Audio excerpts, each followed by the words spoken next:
क्या होती है, किसी भी देश की घरेलू सीमा क्या होती है।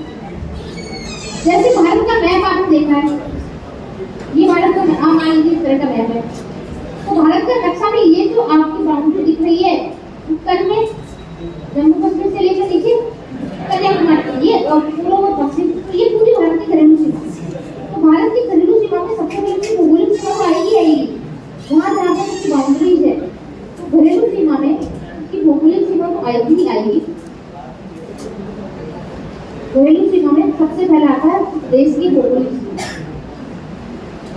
अब दूसरी चीज, अगर आसपास में समुद्र भी है भारत के, इधर तो कौन सा सागर है, इधर कौन सी खाड़ी है, इधर बंगाल की खाड़ी है, तो ये समुद्र सीमा भी है।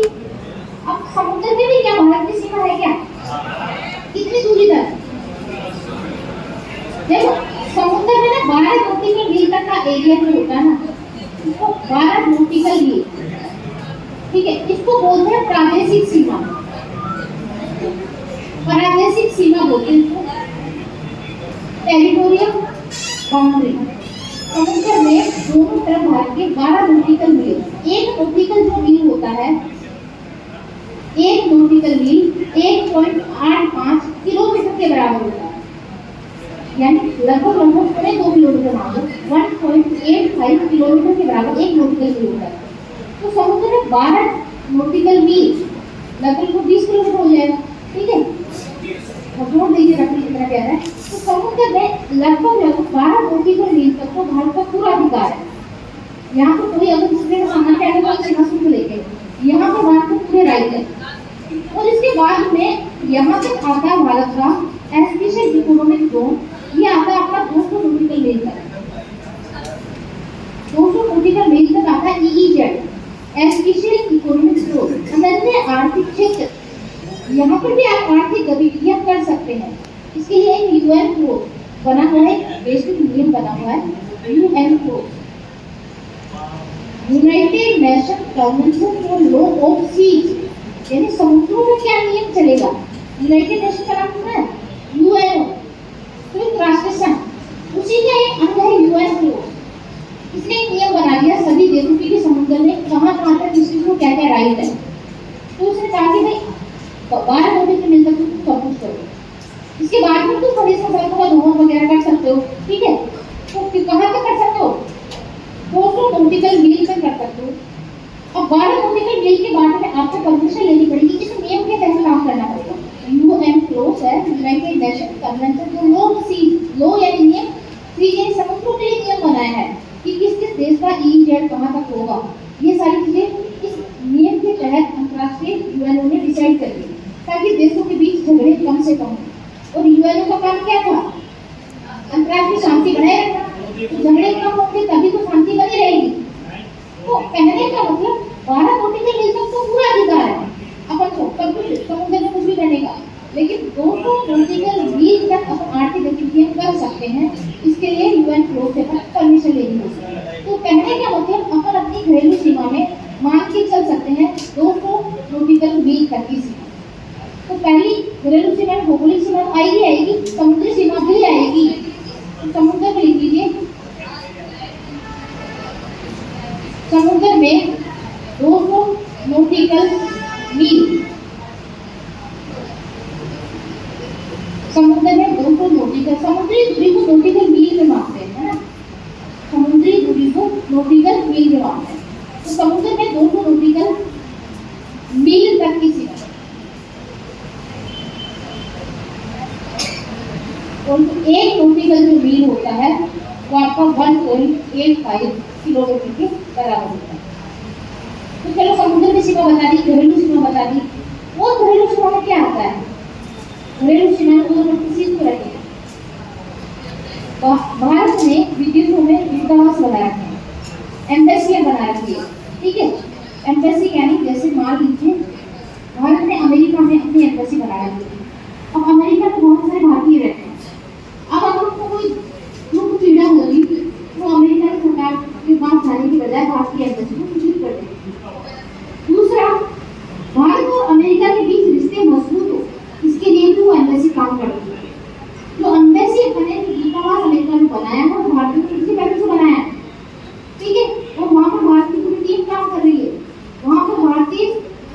सेवा अधिकारी होता IFS, इंडियन पुलिस सर्विसेज का अधिकारी, वो वहाँ पे काम करता है। तो कहने का मतलब अपन ने लगभग सभी देशों में अपनी एम्बेसीज बना रखी है, अपने दूतावास बना रखे हैं, ठीक है। तो दूतावास को अपन ने बनाया है, अपने लोग वहाँ पे काम कर रहे हैं, इसलिए इसको भी अपन किससे मानते हैं, अपनी घरेलू सीमा के हैं। आज यहाँ प्रोजेक्ट नहीं है तो दूसरे देश में, लेकिन उसको बनाने में पैसा नहीं खर्च किया है, वहाँ पे कोई आय होगी तो अपन अपने देश के तो मानेंगे।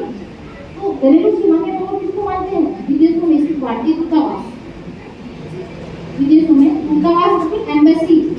एम्बेसी का मतलब जैसे आप भारत में जाएंगे, नई दिल्ली का एरिया चाणक्यपुरी, चाणक्यपुरी में आप जाके देखेंगे तो लिखा हुआ बड़ी बड़ी तो बहुत अच्छा ठोस एरिया है। एक जगह लिखा मिलेगा बड़ी सी बिल्डिंग और उसके ऊपर लिखा हुआ अफ्रीका कैबिन, एक तरफ लिखा मिलेगा सिंगापुर एम्बेसी, एक तरफ लिखेगा USA एम्बेसी, एक तरफ लिखा मिलेगा मालदीव एम्बेसी। यानी सभी देशों के मोस्टली ज्यादातर देशों के जो दूतावास है अपने यहाँ नई दिल्ली में बने हुए हैं, ठीक है। क्यों बने हुए हैं, क्योंकि यहाँ पर भी विदेशी लोग रहते हैं। ऐसे ही विदेशों में भी भारत ने अपने दूतावास बना रखे हैं, जो वहाँ रहने वाले अपने भारत की रक्षा करते हैं, साथ में उस देश के साथ अपने जो राजनीतिक संबंध है उनको प्रगाढ़ करने की भी वो कोशिश करते हैं, ठीक है। तो विदेशों में स्थित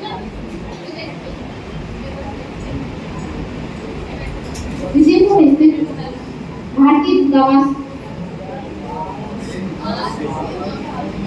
एम्बेसी, इंडियन एम्बेसी, विदेशों में स्थित भारतीय दूतावास, ये भी भारत के घरेलू सीमा में आते हैं। जलयान और वायुयान, जलयान और वायुयान जहाज वगैरह ट्रेन वगैरह, क्या ये भारतीय घरेलू सीमा में आएंगे, इनसे कमाई खूब होती है, तो क्या उसको भारतीय GDP में शामिल करेंगे या नहीं करेंगे, करेंगे। देखो इसमें एक नियम काम करता है, अगर किसी जहाज के पीछे या वायुयान का जो नंबर प्लेट है उसमें IND लिखा हुआ है, मतलब ये इंडिया में रजिस्टर्ड है, तो उससे जो भी कमाई होगी अपने देश की GDP में शामिल करेंगे। लेकिन अगर वो जहाज है भारत के अंदर खड़ा है, भारत से चल रहा है, लेकिन उसका रजिस्ट्रेशन नंबर नहीं लगा है, तो फिर वो हम इसको अपनी घरेलू सीमा में नहीं मानेंगे। तो जलयान या वायुयान जिस देश में पंजीकृत होते हैं उसी देश की घरेलू सीमा में माने जाते हैं। भारत का जहाज है, चल रहा है अमेरिका में, और अमेरिका के लोगों को एक दूसरे से दूसरे जगह लेके जा रहा है, सामान को एक दूसरे से दूसरे जगह लेके जा रहा है, उससे अरबों रुपए कमा रहा है, तो क्या उस भारतीय GDP में शामिल करेंगे, करेंगे, क्योंकि उसका नंबर प्लेट कहाँ का है, भारत का है। तो भारत के अंदर अमेरिका का जहाज है, वो भारत के अंदर एक्टिविटीज कर रहा है, वो कमा रहा है, तो क्या उसकी GDP भारत में शामिल करेंगे, नहीं। तो जलयान या वायुयान जिस देश में पंजीकृत होते हैं उसी देश की घरेलू सीमा में माने जाते हैं। तो लिख लीजिए जलयान एक वायुयान,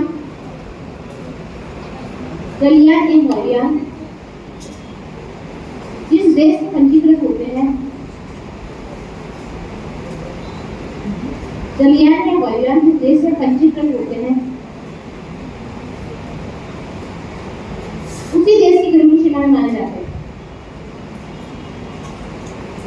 उसी देश की घरेलू सीमा में माने जाते हैं।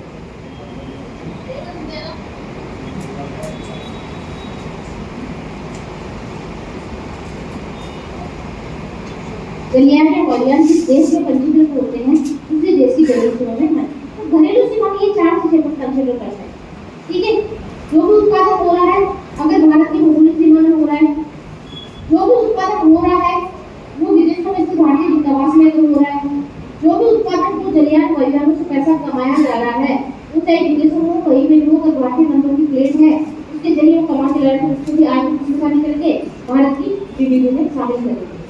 तो ये GDP में घरेलू सीमा का मतलब क्या है, पता चल गया आपको कि घरेलू सीमा GDP में क्या होती है। अब क्या करते हैं, ये लिखिए आपने